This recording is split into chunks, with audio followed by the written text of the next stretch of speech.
जैसा कि आप जानते हैं, मुझे खाने पीने का, पैदल चलने का,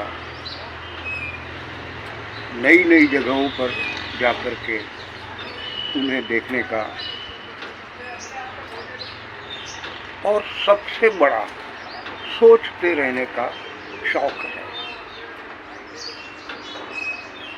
पैदल चलते चलते मेरा दिमाग काफ़ी तेज दौड़ता रहता है।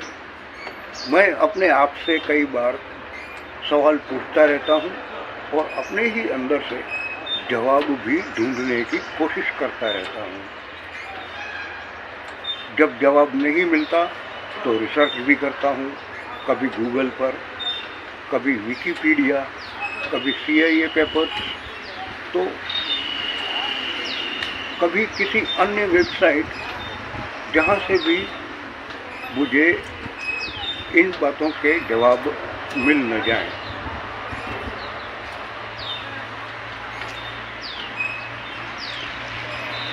आज हम बात करेंगे गर्मी की, जिसे आप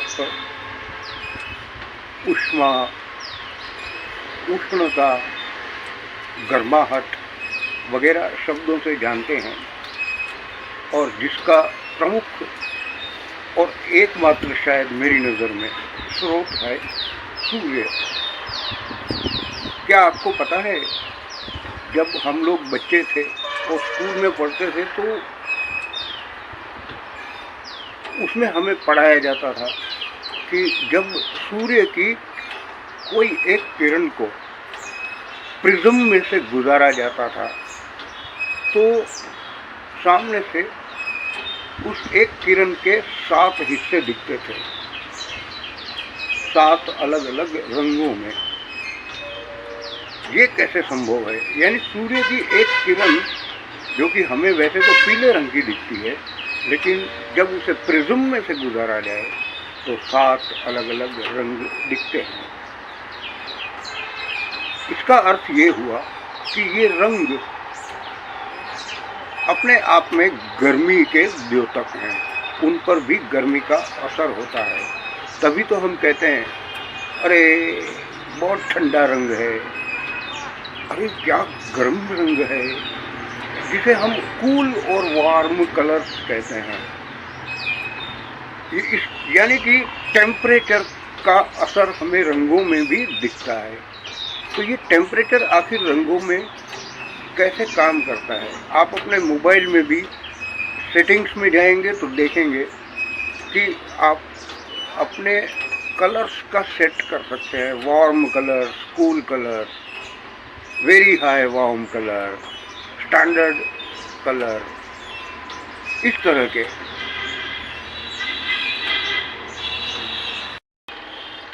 इस बात को हम एक उदाहरण से समझते हैं।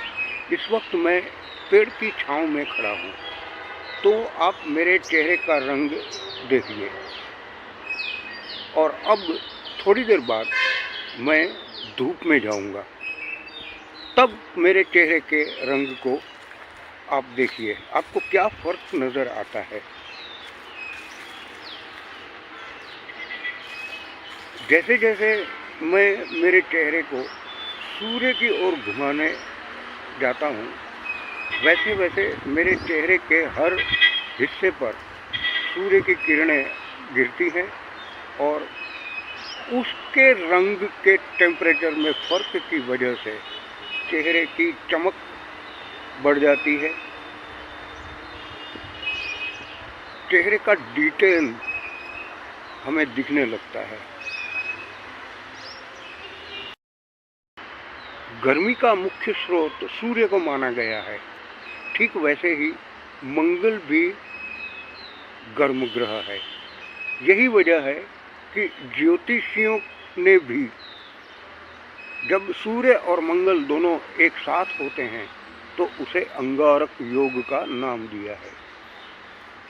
जरा सोचिए, एक तो सूर्य की गर्मी और ऊपर से मंगल की गर्मी, जब इतनी गर्मी इकट्ठी हो जाए तो उसे अंगारक योग कहते हैं। अब जिस व्यक्ति पर इस अंगारक योग का प्रभाव होता है तो उसके नाक नक्श, उसके रंग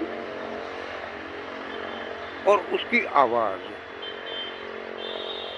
जी हाँ, आवाज पर भी टेम्परेचर का प्रभाव पड़ता है। यही वजह है कि किसी की आवाज़ हमें ठंडी ठंडी लगती है, किसी की घेघूर आवाज़ लगती है, किसी की आवाज़ में होती तो गर्म है लेकिन वो दमखम नहीं होता जो होना चाहिए। कोई दहाड़ता है तो कोई धीरे से बोलता है, कोई अगर छोटी सी बात भी करेगा तो हमें लगता है जैसे उसने बहुत बड़ा बम फोड़ डाला। तो ये सारे लक्षण आवाज़ के गर्मी की वजह से हैं। आवाज़ का अपना ही विज्ञान है और उसमें गर्मी की महत्ता होती है। उदाहरण ले लीजिए हमारे अमिताभ बच्चन, उनके 8वें स्थान में, उनकी कुंडली के 8वें स्थान में सूर्य, मंगल और 2 ग्रह और भी हैं, यानी अंगारक योग है। और उनकी सूर्य और मंगल की सीधी नज़र उनके दूसरे वाणी स्थान पर है। आज हम सबको पता है कि उनकी आवाज़ में क्या जादू है।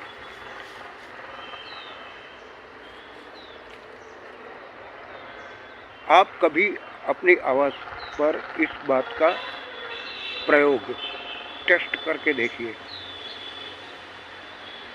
कैसे? आप ठंडा पीजिए, ठंडा पानी ही पी लीजिए, उसके बाद बोलिए, और एकदम गरम गरम चाय पी लीजिए और उसके बाद बोलिए। तुरंत आपको दोनों आवाज़ में फर्क नज़र आएगा।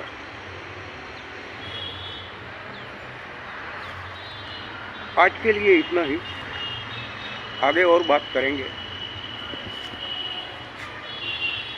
नमस्ते।